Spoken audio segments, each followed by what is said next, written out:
সুপ্রিয় শ্রোতা, আপনারা শুনছেন বাংলাদেশের প্রথম কমিউনিটি রেডিও লোকবেতার ৯৯.২ FM। শুরু হলো কমিউনিটি শিখন অনুষ্ঠান জেগে ওঠো।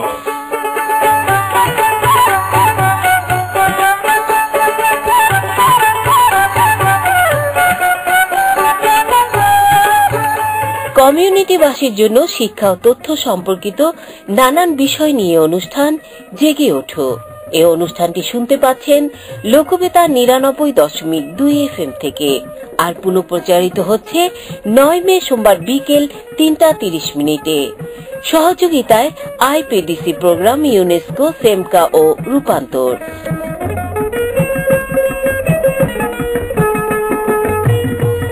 শুরুতেই জানিয়ে দিচ্ছি আজকের অনুষ্ঠানে যা যা থাকছে।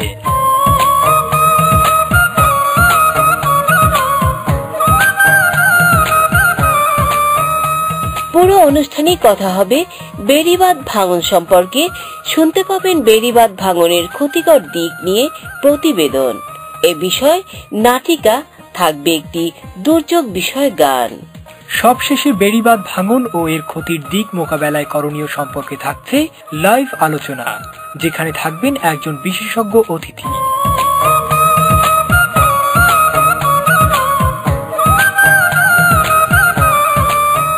শুরুতে বেড়িবাঁধ ভাঙনে বরগুনার মানুষের কি ধরনের ক্ষতি হয় এ বিষয়ে একটি প্রতিবেদন। প্রতিবেদনটি তৈরি করেছেন আবিদা সুলতানা।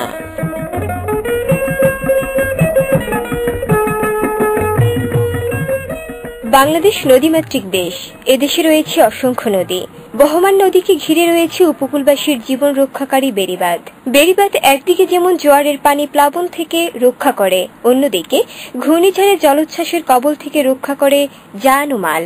কিন্তু এই বেড়িবাঁধ ভাঙন কেড়ে নিচ্ছে জীবন, ধ্বংস করছে স্বপ্নের ঠিকানা। এই ভাঙনের ফলে ঘূর্ণিঝড় সহজেই আঘাত হানছে উপকূলে। বরগুনার বেড়িবাঁধের কূলে বসবাসকারীরা বললেন বেড়িবাঁধ ভাঙনে তাদের ক্ষতির কথা। আমার শাশুড়ি মারলে তাহলে তো আমাকে বাড়ি অত পানি ওইতে না, আমরা পানি দেখতাম না।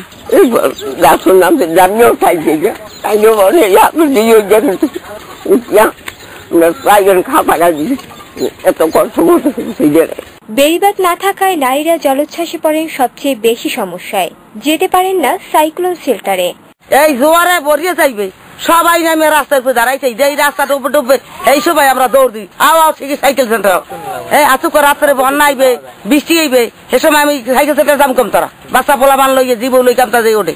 এই ভাঙনের কবল থেকে বাঁচার জন্য স্থানীয়রা নদীর পাড়ে বেড়িবাঁধ বা রাস্তাগুলোর টেকসই ও মজবুত উন্নয়ন চান। আচ্ছা, আমাকে যদি এই রাস্তাটা যদি বড় উঁচু করে থাকতে, তাহলে তো আমাকে বাড়ি অত পানি ওইতে না, আমরা পানি দেখতাম না। পানি না দেখতে পারলে তো আমরা শুয়ে থাকতাম, করতাম, শান্তিভাবে থাকতাম। বেড়িবাঁধের সাইডে আপনার বাবলা গাছ থাকে, শিশু গাছ থাকে, এই গাছগুলা থাকলে রাস্তা ক্ষয় যায় না। নদীকূলের বেড়িবাঁধ ভাঙন যতই কেড়ে নিচ্ছে, উপায়হীন নদীর পাড়ের মানুষগুলো ততই হারাচ্ছে। হারানোর এক পর্যায়ে চলে যেতে হচ্ছে মাথা গোজার অন্য ঠাইয়ের খোঁজে। স্থানীয়রা চায় বেড়িবাঁধগুলো মজবুত ও টেকসই ভাবে নির্মাণ করা হোক, সঠিক রক্ষণাবেক্ষণ নিশ্চিত হোক, আর এর মাধ্যমে তারা দুর্যোগ ও ঘূর্ণিঝড়ের হাত থেকে রক্ষা পাবে।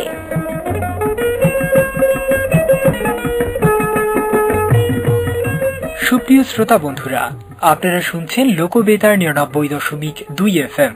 চলছে কমিউনিটি শিখন অনুষ্ঠান জেগে ওঠো।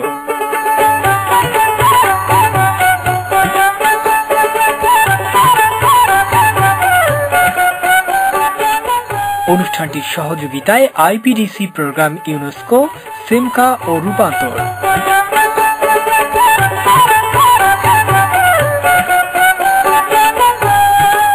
শ্রোতা বন্ধুরা, আমরা স্থানীয়দের কাছ থেকে শুনলাম বেড়িবাঁধ ভাঙনের ক্ষতির কথা।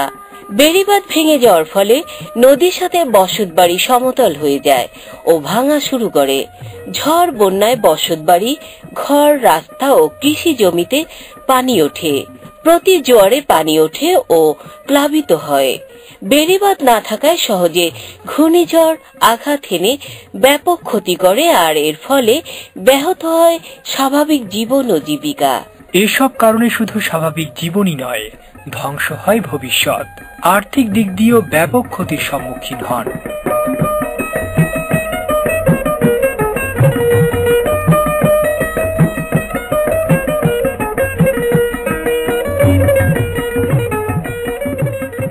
প্রিয় শ্রোতা, এই পর্যায়ে বেড়িবাঁধ ভাঙন বিষয়ে শুনবেন একটি নাটক। নাটকের নাম রক্ষা করি বেড়িবাঁধ।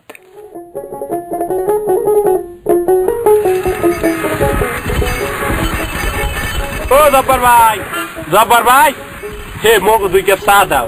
আনোয়ার ভাই, তুমি বলো মোর মাইয়ের বিয়ে আবা, বুঝছো? এটা আগে থাকতে আবা, ওই খাওয়ার খাদিম দিয়ে তোমারই হওয়া লাগবে, বুঝছো? ও আনোয়ার ভাই, আনোয়ার ভাই, ও আনোয়ার ভাই, হ্যাঁ ও কও।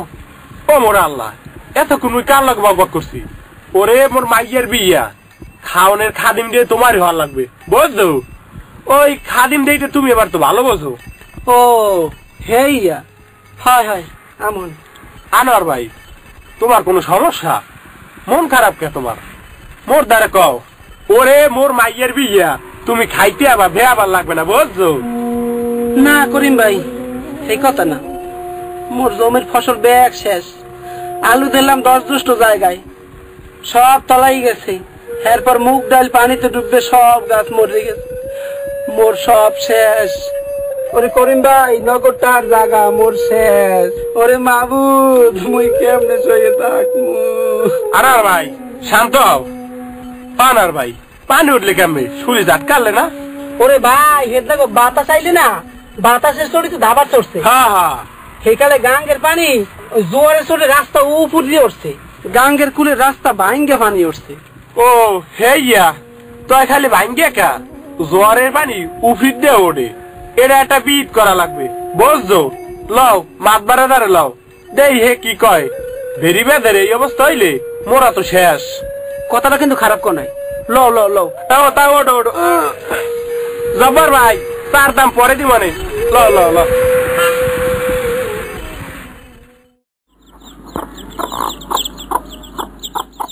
হ্যালো, ও মা আব্বা ভালো আছে? কে কি হয়েছে? কি গোবার পানি রাস্তা তলাইয়া খেতে উঠছে? আরে কি কও? তাই মই রাহি আমনে আমনে রাহি রাহি। এ কমে যাবা কেন লাগে কি কও? ও তুমি আইছো হলো তাই মগো খেতে রাস্তার উপর দিয়ে পানি উঠছে, মুই একটু বাড়ি যাবো।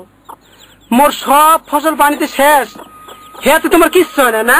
আর বাইরে বাইরে পানি উঠছে শুনছো, এখন আমার দৌড়ন লাগবে না? এ তোমাদের দিন দিন ভালো সাহস হয়ে গেছে। এত সাহসের কি আছে? হ্যাঁ গো খেতে হয়েছে, এখন যাবো না? না তুই যাবি না। কে? একটা দিমু, মোর মহিমায় কথা কও। দিন দিন ভালো সাহস হয়ে গেছে তো। যা মোর তোর সামনে দা। ওরে মা, বাদবার যাইয়া বেটাটাই দেও ঘরে কেমন? ওরে মাবুত, রাস্তাটা কে ছড়লে? শক্ত রাস্তা হইলে এত ঝামেলা কি হইতে?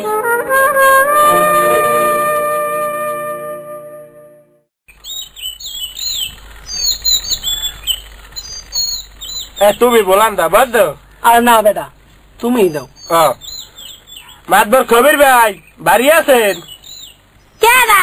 ও করিম চাচাই আর আনোয়ার চাচাই ভালো আছেন আপনারা? হয় ভালো হয়। তাই বল। খবির ভাই বাড়ি আছে? হয় আছে আছে। তো হ্যাঁ একটু বলান দেওয়া যায়? হয় হয়, মুই আনি কইতেছি এমনি কথা। আসসালামু আলাইকুম ভাই, কেমন আছেন? ওয়ালাইকুম আসসালাম, আছি ভালো। ও তোমরা না, বসো বসো বসো বসো। তা কি সমস্যা? কোন সালিশি ব্যবস্থা? সালিশি তো বেড়িবাদের, বেড়িবাদ ভাঙ্গে যায়, পানি ওঠে, ফসলও নষ্ট হয়ে যায়। বুঝলেন, কৃষক তো মাঠে মারা যায়। শোনো, উপকূলীয় এলাকার বন্যা নিয়ন্ত্রণ বাঁধ তৈরিতে সরকারি পরিকল্পনা আছে, তোমাদের এতে সহযোগিতা করা লাগবে। আমাগো? হ্যাঁ। কেমনে? এই যেমন বেড়িবাঁধে বাঁধ রক্ষা হওয়ার জন্য বন্যা সহনশীল গাছ লাগানো লাগবে, সেই গাছ দেখাশোনা করা, রক্ষণাবেক্ষণ করা, এগুলো তো তোমাদেরই কাজ, তোমাদেরই করতে হবে। তো কি গাছ লাগানো উচিত? এই যেমন তাল গাছ, খেজুর গাছ, কেওড়া গাছ, যাতে বাঁধ না ভেঙে যায় সেই জাতীয় গাছ আর কি। তারপরে বেড়িবাঁধ বেশি করে উঁচু করতে হবে, যাতে সহজে পানি না ঢুকতে পারে। তো তাল গাছ, খেজুর গাছ এ না লাগাইয়া সাম্বল গাছ, রেন্ডি গাছ, ওই মেয়েগুলি লাগাইতেন না? হ্যাঁ হয়, এতে মগ ভালো ব্যবসা হইবে, বুঝলেন? না না, সমস্যা আছে। শোনো, এগুলো আমরা জানি না, মানি না, এই জন্যই আমাদের বেড়িবাঁধ গুলো নষ্ট হচ্ছে, ভেঙে যাচ্ছে, আমাদেরই ক্ষতি হচ্ছে। এই তাল গাছ, খেজুর গাছ, কেওড়া গাছ, এই গাছগুলো যেখানে লাগানো আছে বা যেই জায়গায় আছে, তোমরা তো সেই তোমাদের বাপ দাদার আমল থেকে দেখে আসছো, সেই জায়গার মাটি কি খুব সহজে এই বৃষ্টির পানি কিংবা জোয়ারে চলিয়ে যায় বা ভাঙ্গে যায়? না না না, শক্ত মাটি আঁকড়াই ধরে। তো আমরা বেড়িবাঁধ যাতে না ভাঙ্গে যায়, এই জন্য মাটি যাতে আঁকড়াই ধরতে পারে, এই জন্য তো সেই জাতীয় গাছই লাগানো উচিত না? হয় ভাই। হ্যাঁ হ্যাঁ হ্যাঁ, এই জন্য আমরা বলছি যে এই যে বন্যা সহনশীল গাছ, এগুলোকে বলে বন্যা সহনশীল গাছ। এইসব গাছ তো মোরাই লাগাইতে পারি। হ্যাঁ, তাছাড়া প্রতিবার বেড়িবাঁধে যদি মাটি ফেলে তাহলে বেড়িবাঁধ আর নিচু হয় না, আর সহজে পানি বেড়িবাঁধের উপর দিয়ে উঠতেও পারে না। শোনো, ক্ষতি যা হয়েছে তা পোষানোর জন্য আমরা সবাই মিলে দেখি কি করা যায়, আর এই ক্ষতি যাতে ভবিষ্যতে না হয় সেই জন্য তোমাকে প্রস্তুতি নেওয়া লাগবে, আমাকে সবাই সচেতন হওয়া লাগবে। তোমাদের কি ঘুরে দাঁড়ানোর প্রস্তুতি নিতে হবে। হয় হয়, তাই মগ একটা ভালো সমাধান হইল।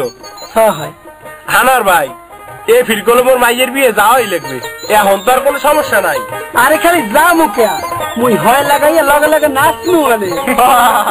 তাইলে আনোয়ার মিয়া তুমি কি হয় লাগাবো আমরা একটু শুনি। কও কও। আরে আইসে দামাল সাহেব হইয়া বইছে মুখে রুমাল দিয়া, আইসে দামাল সাহেব হইয়া বইছে মুখে রুমাল দিয়া, ঘুমটা খোলার আগে তোমায় করি গো সাবধান, চাঁদের আলো দেখা তুমি হইও না।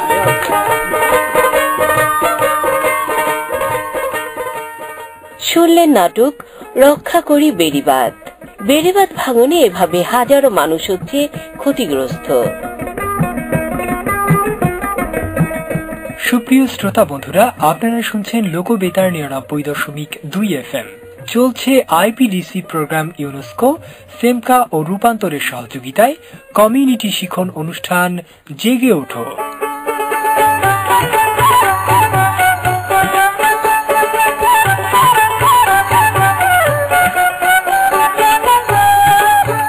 শ্রোতা বন্ধুরা, অনুষ্ঠানের এই পর্যায়ে শুনবেন একটি দুর্যোগ বিষয়ক গান।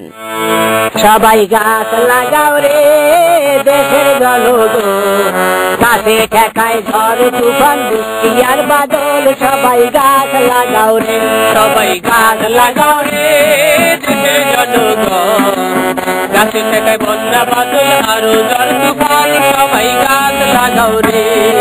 আয়তনের 25% দরকার বনভূমি, দরকার বনভূমি, মোট আয়তনের 25% দরকার বনভূমি, দরকার বনভূমি, বাইরে দরকার বনভূমি। বাংলাদেশে আছে মাত্র 16% জমি, সবাই গাছ লাগাও রে, সবাই গাছ লাগাও রে দেশের জনগণ, কাজে একাই বন্যা বাদল আরো ঝড় তুফান, সবাই গাছ লাগাও রে। বৃক্ষরাজি দেয় অক্সিজেন, জীবন বাঁচে তাই, জীবন বাঁচে তাই, বাইরে জীবন বাঁচে তাই। বৃক্ষরাজি না থাকিলে, বৃক্ষরাজি না থাকিলে বাঁচার উপায় নাই, সবাই গাছ লাগাও রে, সবাই গাছ লাগাও রে দেশের জনগণ, গাছে ঠেকায় বন্যা বাদল আরো ঝড় তুফান, সবাই গাছ লাগাও রে। শ্রোতা বন্ধুরা, শুনছেন আইপিডিসি প্রোগ্রাম ইউনেস্কো, সেমকা ও রূপান্তরের সহযোগিতায় কমিউনিটি শিখন অনুষ্ঠান জেগে ওঠো।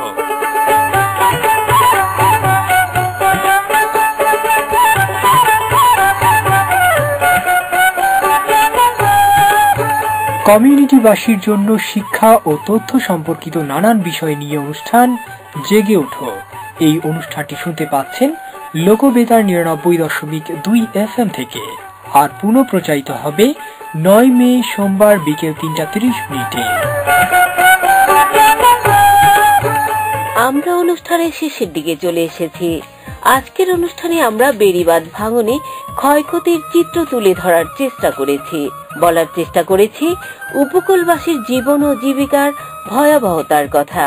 আমরা চাই এই মানুষগুলো জেগে উঠবে, সচেতন হবে।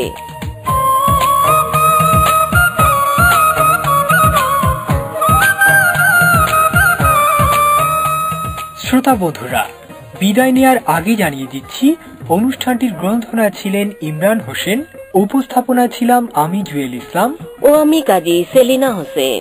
অডিও সম্পাদনায় ছিলেন আবিদা সুলতানা। সুপ্রিয় শ্রোতা বন্ধুরা, এতক্ষণ আপনারা শুনছিলেন কমিউনিটি শিখন অনুষ্ঠান জেগে ওঠার প্রথম পর্ব। এবারে আমরা শুরু করব আলোচনা পর্ব। সবাইকে আলোচনা পর্ব শোনার জন্য আমন্ত্রণ জানাচ্ছি। কমিউনিটিবাসীর জন্য শিক্ষা ও তথ্য সম্পর্কিত নানান বিষয় নিয়ে অনুষ্ঠান জেগে ওঠো। এই অনুষ্ঠানটি শুনতে পাচ্ছেন লোকবেতার ৯৯.২ FM থেকে, আর পুনঃপ্রচারিত হবে আগামী ৯ মে সোমবার বিকাল ৩টা ৩০ অনুষ্ঠানটির সহযোগিতায় আইপিডিসি প্রোগ্রাম, ইউনেস্কো, সেমকা ও রূপান্তর।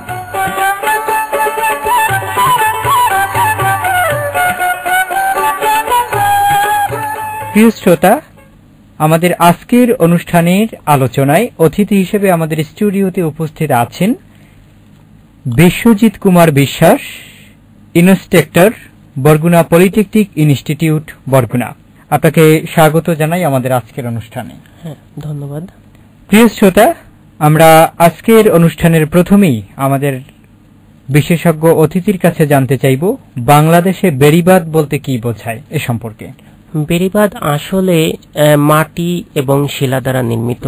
এটা সাধারণত নদীর পাশে দেওয়া হয়ে থাকে। বিভিন্ন প্রকার বন্যা এবং ঝড় এবং লবণাক্ত জল থেকে এগ্রিকালচার প্রোডাকশনকে রক্ষা করতে বেড়িবাঁধ ব্যবহার করা হয়ে থাকে।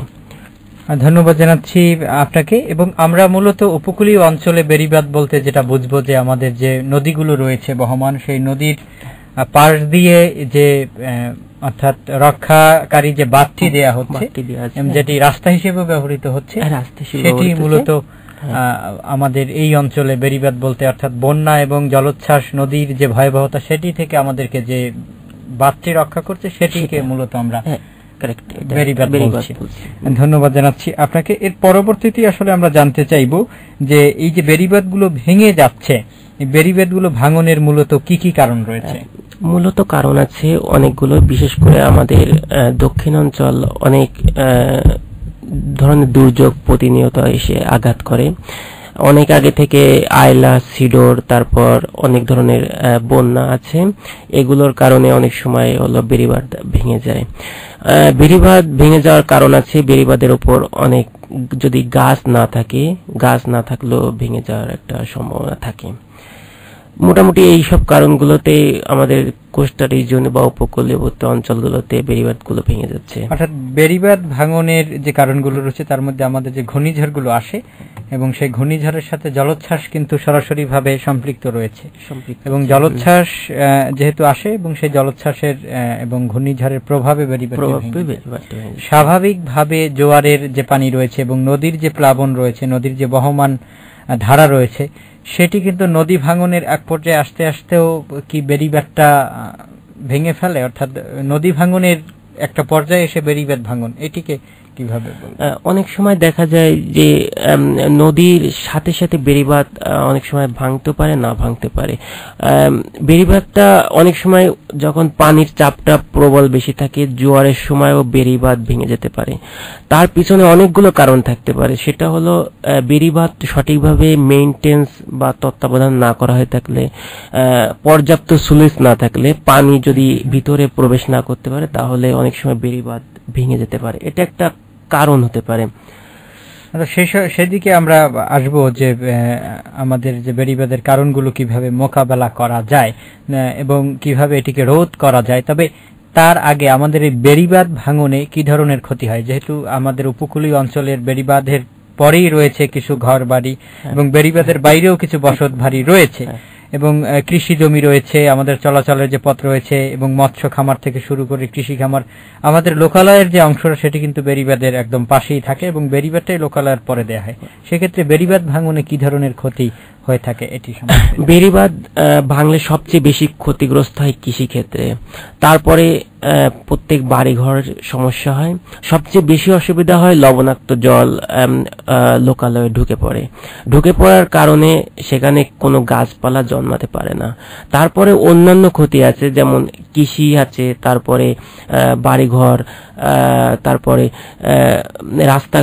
রাস্তাঘাটও ভেঙে যেতে পারে। এইসব অনেক এই ক্ষেত্রগুলোর যদি আমরা একটু ভিতরে যেতে চাই, যে আমাদের কৃষি ক্ষেত্রে যে ক্ষতিটা হচ্ছে এবং এই ক্ষতিটা কি ধরনের, সেই ক্ষেত্রে কোন কোন জায়গায় প্রভাব ফেলছে? কৃষি ক্ষেত্রে ক্ষতি মানে কৃষকদের ক্ষতি এবং কৃষির ক্ষতি, দুই ক্ষতি মিলিয়ে আমাদের যে দেশের যে প্রভাবটা ফেলছে সেটি অর্থনৈতিক ক্ষেত্রে প্রভাব ফেলছে, আমাদের দেশের উন্নয়নের ক্ষেত্রে প্রভাব ফেলছে। এই জায়গাগুলো সম্পর্কে একটু ব্যাখ্যা জানান। হ্যাঁ, অবশ্যই। কৃষিতে ক্ষতি বলতে পুরো বাংলাদেশের উপর অর্থনৈতিক ক্ষতিটা হবে। অনেকে কৃষির উপর নির্ভরশীল, তারপরও কোস্টাল অর্থাৎ উপকূলবর্তী অঞ্চলের লোকেরা এরা সম্পূর্ণ কৃষি এবং মৎস্য চাষের উপর নির্ভরশীল। শুধু কৃষিতে নয়, মৎস্য চাষীদের জন্য একটা মারাত্মক ক্ষতি হতে পারে এই বেড়িবাঁধের কারণে। লবণ পানির কথা বলছিলেন, আমাদের এই সময়ে জলবায়ু পরিবর্তনের প্রভাবে লবণ পানির প্রভাব এবং এটি বেড়িবাঁধ ভাঙার ফলে উঠে যাচ্ছে, সেক্ষেত্রে ক্ষতিটা কিন্তু প্রত্যেকটা জায়গায়, কৃষি, মৎস্য, প্রত্যেকটা জায়গায়। অবশ্যই, বিশেষ করে জলবায়ু পরিবর্তনের ফলে বিজ্ঞানীরা বলছেন যে 2030 অথবা 50 সালের ভিতর বাংলাদেশে প্রায় 99 সেন্টিমিটার পানির উচ্চতা বাড়বে। এই পানির উচ্চতা বাড়লে দেখা গেল অনেক বেড়িবাঁধ ভেঙে যাবে এবং লবণাক্ত পানি লোকালয়ে চলে যাবে। এটা একটা কৃষি এবং জনস্বাস্থ্য এবং সব দিকের উপর একটা ক্ষতি আছে, এটা প্রভাব আছে।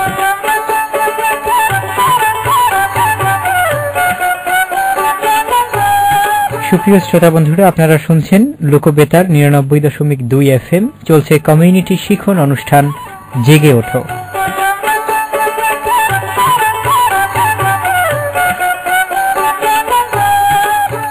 কমিউনিটিবাসীর জন্য শিক্ষা ও তথ্য সম্পর্কিত নানান বিষয় নিয়ে আমাদের এই অনুষ্ঠানটি শুনতে পাচ্ছেন লোকবেতার 99.2 FM থেকে, আর পুনঃপ্রচারিত হবে আগামীকাল 9 মে সোমবার বিকাল 3:30 মিনিটে।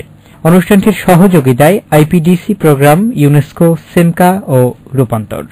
আমরা এর আগের প্রশ্নটি যেটা ছিল বেড়িবাঁধ ভাঙনের যে ক্ষতিকর দিকগুলো, সেখান থেকে লবণ পানি এবং আলোচনার একটা পর্যায়ে আমাদের জলবায়ু পরিবর্তনটা এসে গেছে। আমরা সেই প্রশ্নটা আগে যাব যে আমাদের এই নদী অর্থাৎ বেড়িবাঁধ যে ভাঙন এবং নদী ভাঙনের একটা পর্যায়ে জলবায়ু পরিবর্তন এই ক্ষেত্রে আসলে কি প্রভাব ফেলছে, তার ভূমিকাটা এখানে কি এই ক্ষতির দিকটা? জলবায়ু পরিবর্তনের ফলে সমুদ্রের পানির উচ্চতা বেড়ে যাচ্ছে। এই পানি উচ্চতা বেড়ে যাওয়ার ফলে বেড়িবাঁধের উপর প্রচন্ড প্রেসার পড়ছে, আর বেড়িবাঁধগুলো যেভাবে তৈরি হয়েছে তাতে অনেকটা উইকনেস এর ভিতর আছে, যার কারণে ভেঙে যাচ্ছে।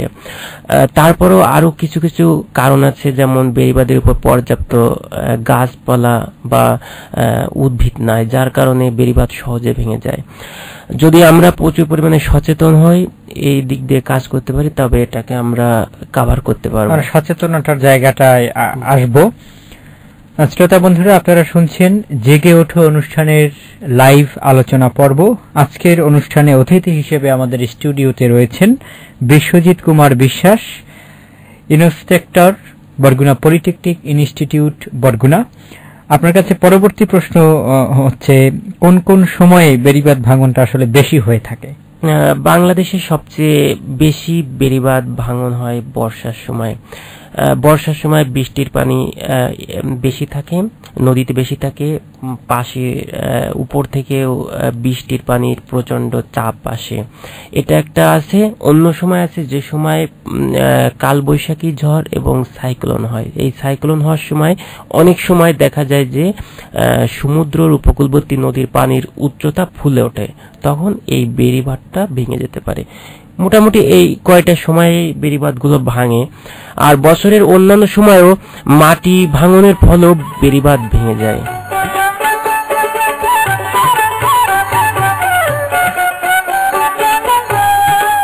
এই অনুষ্ঠান কমিউনিটিবাসীর জন্য শিক্ষা ও তথ্য সম্পর্কিত নানান বিষয় নিয়ে।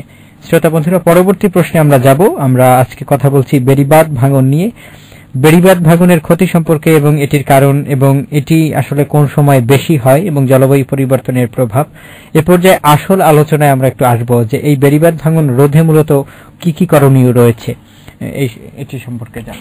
বেড়িবাঁধ রোধ করতে গেলে অনেকগুলো স্টেপ আমরা হাতে নিতে পারি। প্রথমত আমরা বিভিন্ন প্রকার গাছ লাগাতে পারি, তার ভিতর নারিকেল গাছ আছে, তাল গাছ আছে, যেসব গাছে শিকড় মাটিকে খুব শক্ত করে আঁকড়ে রাখতে পারে, তাহলে বেড়িবাঁধটা কম ভাবে রোধ করা যাবে। তারপরে যদি পর্যাপ্ত পরিমাণ স্লুইস গেট রাখা যায় তাহলে বেড়িবাঁধ ভাঙনটা রোধ করা যেতে পারে। সেডিমেন্ট বা পলি জমা এটা রোধ করতে হবে, বা বিভিন্ন জায়গায় নদীর যে নাব্যতা ফিরিয়ে আনতে হবে। নাব্যতা ফিরিয়ে আনলে পানি উপচে কখনো বেড়িবাঁধকে ক্ষতি করতে পারবে না। তারপর আরো অনেকগুলো কারণ আছে এই করতে পারে আমরা। বিভিন্ন প্রকার কনস্ট্রাকশন যেসব ম্যাটেরিয়ালস আছে সেই সবগুলো তৈরি করে বেড়িবাঁধকে শক্ত করতে পারি, এবং অনেক জায়গায় এটা ব্যবহার করা হয়ে থাকে, বিশেষ করে উপকূলবর্তী অঞ্চলে। ধন্যবাদ জানাচ্ছি আপনাকে। করণীয় ক্ষেত্রে করার মতো এবং কে করবেন এবং কাদের জন্য করবেন এই প্রশ্নগুলো এসে যায়। সেই জায়গাটা থেকে শুরুতেই এক্ষেত্রে আসলে সরকারি উদ্যোগ কি রয়েছে এটি সম্পর্কে এবং কি হওয়া উচিত বলে আপনি মনে করেন, এই জায়গাটার কথা শুনবো। ধন্যবাদ। অবশ্যই এখানে সরকারি পদক্ষেপটা সবচেয়ে বেশি। এই হিসেবে বলতে গেলে বাংলাদেশ পানি উন্নয়ন বোর্ড, তারপর কৃষি মন্ত্রণালয়, পরিবেশ ও বন মন্ত্রণালয়, ওয়াটার রিসোর্সেস যে মিনিস্ট্রি আছে, তারপর আছে institute of flood management, institute of water modelling, যারা এইসব আছে রিলেটেড যারা কাজ করে এবং রিসার্চ করে, তারা এই বিষয়ে হলো খুব ভালো একটা পরামর্শ এবং পদক্ষেপ নিতে পারবে, আমি এটা আশা করি। অসংখ্য ধন্যবাদ জানাচ্ছি আপনাকে। বেড়িবাঁধ রোধে করণীয় সম্পর্কে অনেকগুলো কথা এর আগে এসেছিল, আমরা সেই জায়গায় আবার একটু ফিরে যাব, কারণ একটু আগে আমরা বারবার শুনছিলাম যে বেড়িবাঁধ রক্ষণাবেক্ষণ করার ক্ষেত্রে গাছ লাগানো একটা বড় ভূমিকা। সেই ক্ষেত্রে বেড়িবাঁধে কি ধরনের গাছ মূলত লাগানো উচিত বলে আপনি মনে করেন বা আপনার পরামর্শ আপনার জানা? অবশ্যই যেসব গাছের শিকড় মাটিকে শিকড় খুব শক্তভাবে আঁকড়ে ধরতে পারবে সেসব গাছগুলো লাগানো যেতে পারে। তারপরেও আছে কিছু কিছু ঘাস জাতীয় উদ্ভিদ আছে সেগুলো মাটিকে আঁকড়ে রাখে এবং মাটি ক্ষয়রোধে প্রতিরোধ হিসেবে ব্যবহার করা হয়, এই সবগুলো ব্যবহার করা যেতে পারে। তারপর সবচেয়ে ভালো ব্যবহার হতে পারে নারিকেল হতে পারে, তাল গাছ হতে পারে, তারপর হতে পারে লবণ প্রতিরোধী খেজুর গাছ হতে পারে, এবং লবণ যারা সহ্য করতে পারে, বিশেষ করে সুন্দরবন অঞ্চলের কাছে সুন্দরী থেকে শুরু করে অন্যান্য গাছগুলো খুব এফেক্টিভ কাজ করে।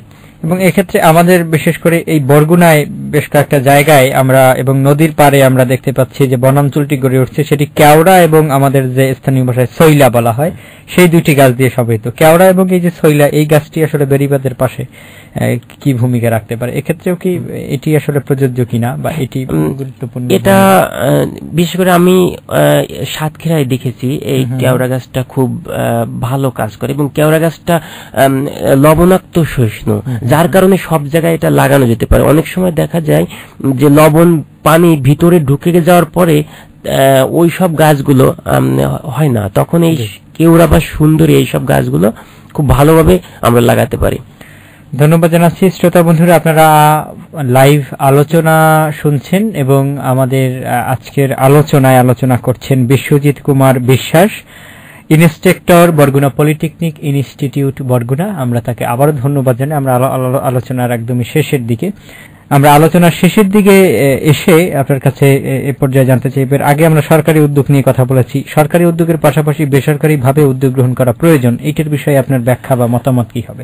অবশ্যই বেসরকারি উদ্যোগটাকে আমার পক্ষ থেকে সাধুবাদ জানাচ্ছি, কারণ বিশেষ করে ইউএসআইডি, প্ল্যান বাংলাদেশ, বিসিএস, সিজিআইএস বা এই রিলেটেড যতগুলো সংস্থা আছে তারা হলো খুব মূলত যারা জলবায়ু পরিবর্তন এবং দুর্যোগ বিষয়ে কাজ করে থাকেন, তারাই হলো এটির সাথে সংযুক্ত হতে পারেন। অসংখ্য ধন্যবাদ। একদম শেষ প্রশ্নে আমরা চলে যাব, এবং আমরা যেহেতু পরিবেশ বিজ্ঞানের একটা বড় অংশ কিন্তু আমাদের এই জায়গায় জড়িত এবং সেই বিষয়ে আপনি যেহেতু আজকে বিশেষজ্ঞ হিসেবে এই বিষয়টি সম্পর্কে আপনার অসাধারণ ধারণা রয়েছে এবং পরিবেশ যে দিকটা রয়েছে সেই পরিবেশের দিকটা দিয়ে আজকে আপনাকে এই জায়গাটাতে আমাদের কথা বলার সুযোগটা দেয়া, সেই ক্ষেত্রে অনেকগুলো চমৎকার কথাও আমরা উঠে এসেছে এবং আমরা চমৎকার কথা শুনছি। শেষের যে প্রশ্নটি থাকবে আমাদের উপকূলবাসীর জন্য, যারা আসলে বেড়িবাঁধের পাশে অবস্থান করছেন এবং থাকছেন, তাদের সচেতন হওয়ার গুরুত্বটা সম্পর্কে জানতে চাই। অবশ্যই তাদেরকে সচেতন হতে হবে। সচেতন হতে হবে এই কারণে, যখন বেড়িবাঁধটা ভেঙে যাবে তখন সবচেয়ে ক্ষতিগ্রস্ত হবে তারাই। এই কারণে তাদের সচেতন হতে হবে, তাদের কমিউনিটি ভাবে অ্যাওয়ারনেসটা গ্রো করতে হবে বেশিভাবে, এবং বিভিন্ন সরকারি এবং বেসরকারি প্রতিষ্ঠান আছে এই বিষয়ে কাজ করবে এবং তাদের সাথেও তাদেরকে সহযোগিতা করতে হবে। একটা ক্ষেত্রে দেখা গেছে এই যে সরকারিভাবে গাছগুলো লাগানোর ক্ষেত্রে যদি উদ্যোগ নেওয়া হয় এবং লাগে, সেটি কিন্তু রক্ষণাবেক্ষণ সরকারের ক্ষেত্রে ওইভাবে নেওয়ার সুযোগটা নেই। সেটি রক্ষণাবেক্ষণের একটি দায়িত্বও কিন্তু ওই অঞ্চলে যারা এবং বেড়িবাঁধের আশেপাশে যারা আছেন তাদের উপরে বর্তায়। তো সেই জায়গাটাতে কিন্তু তাদের কাজ করার সুযোগ রয়েছে। বেড়িবাঁধের গাছগুলো তারা রক্ষণাবেক্ষণ করবেন, তারা এটিকে বড় করবেন, তারা এটিকে শক্ত এবং মজবুত। অনেক ক্ষেত্রে বেড়িবাঁধের মাটি কেটে নেওয়া এটিও কিন্তু বেড়িবাঁধ ভাঙার অন্যতম একটি কারণ। সেই ক্ষেত্রে তাদেরকে সচেতন হতে হবে, অবশ্যই তাদেরকে সচেতন হতে হবে। ধন্যবাদ জানাচ্ছি। আমরা শেষ করব আমাদের আজকের এই আলোচনা। আমরা গুরুত্বপূর্ণ আলোচনা শুনছিলাম।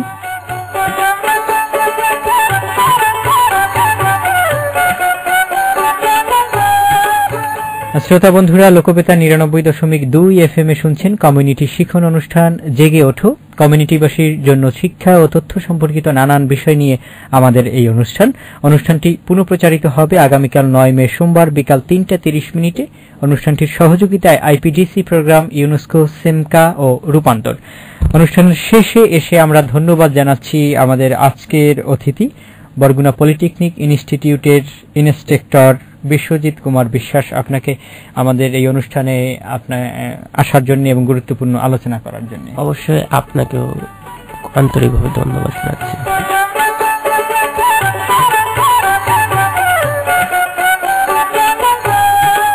বিদায়ের আগে জানিয়ে দিচ্ছি আজকের অনুষ্ঠানের পরিকল্পনা ও সঞ্চালনায় ছিলাম আমি ইমরান হোসেন, অনলাইন সম্পাদনায় ফখরুল ইসলাম রনি এবং অনুষ্ঠানটি প্রযোজনা করেছেন মনির হোসেন কামাল।